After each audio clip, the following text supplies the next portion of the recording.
for Media Watch here on Live from Paris. I'm joined as ever by James Creedon for a look through what's been making waves in the media and online. Hi there, James. Evening, Catherine. We're starting with a very sad story and the media coverage of the beheading of the US journalist James Foley, and in particular an interesting debate over whether or not the image should be blocked on social networks.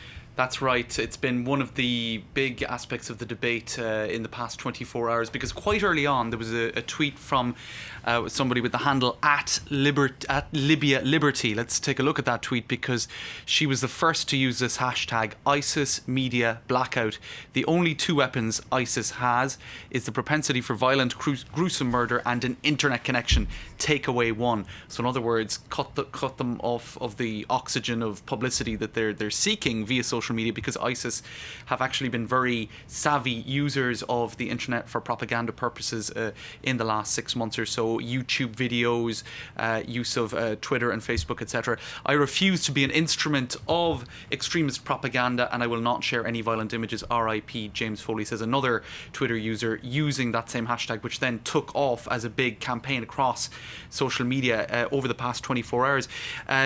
Next, in terms of picking up on that, Dick Costello, who is the CEO of Twitter, he tweeted this morning. We seem to have lost that page, but he essentially said that they are making an effort to block social media accounts that do tweet or retweet the images or video of the beheading. So interesting though, on Twitter though, there was some reports saying that people who'd had accounts which could be fronts for ISIS or sympathisers, they'd actually taken their own accounts offline in anticipation of this. Right. So perhaps trying not to be blocked, trying to suspend their accounts and maybe come back and later. It is interesting too, because Twitter generally doesn't opt for censorship. Facebook, for example, is much quicker to censor material that is sensitive, but you will often find violent images on Twitter that isn't censored. But in this case, they said they've had to balance the public and private interests, and that they do generally listen to family members who ask for images of their loved ones who've passed on to be taken down. As James Foley's family have asked people Right. not to watch or share the video, but to remember him for his Right, work and in instead. this instance, Twitter says that is within their policy as regards what material can be removed. YouTube as well have taken down material from their from their platform, and they've been making an effort to completely rid their platform of content from ISIS, in particular this video.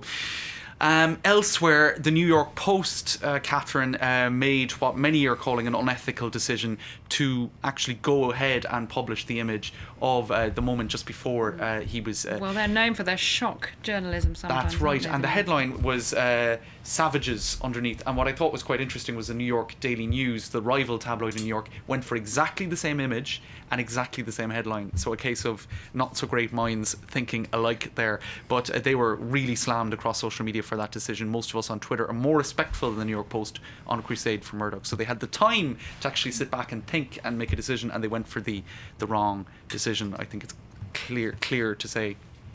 Okay, I don't know if we've got time for this Vanity Fair article, but quickly, we have got time for it. Okay. Vanity Fair published a long report in May, in May, Yes. about James Foley's kidnapping, because of course he was kidnapped nearly 2 years ago, in November 2012. That's right. Nothing much was heard of him for That's much right. of that time. And Vanity Fair, this article on Syria being the most dangerous place in the world for journalists. That's right, and if you look at the headline of this article, it really states it all. Evaporated, they said, and they're referring in particular to James Foley and another colleague of his, Austin Tice. They disappeared essentially without trace. Almost nothing was heard of them. I'll read you one paragraph from this article, written by James Harkin, who was himself a freelance journalist in Syria, as was James Foley and Austin Tice, who is still in captivity. Syria is the most dangerous place in the world for journalists. In the last 3 years, at least 60 have been killed while covering the conflict there. This was written in May, and those figures are according to the Committee to Protect Journalists. They talk about Mary Colvin, the Sunday Times journalist who was killed in Homs in February 2012, and after that much of the Western media decided to draw back from covering the country. So what you have since then is lightly resourced, laughably paid, almost completely no armed only with kind of mobile phones and notebooks, freelance journalists With going in not there. the back, a lot of them very young. Wasn't the case of James Foley, who was an experienced journalist, but Right. a lot of young, So under-equipped freelancers. freelancers. That's right. So the protection very isn't being extended to a lot of these freelance journalists, and I suppose that's a big part of the problem. 4/5 of all journalists working in Syria, according to one estimate, are freelance and answering to no one but themselves. Very scary situation. Thanks very much there. Thanks, James Creedon there with tonight's Media Watch.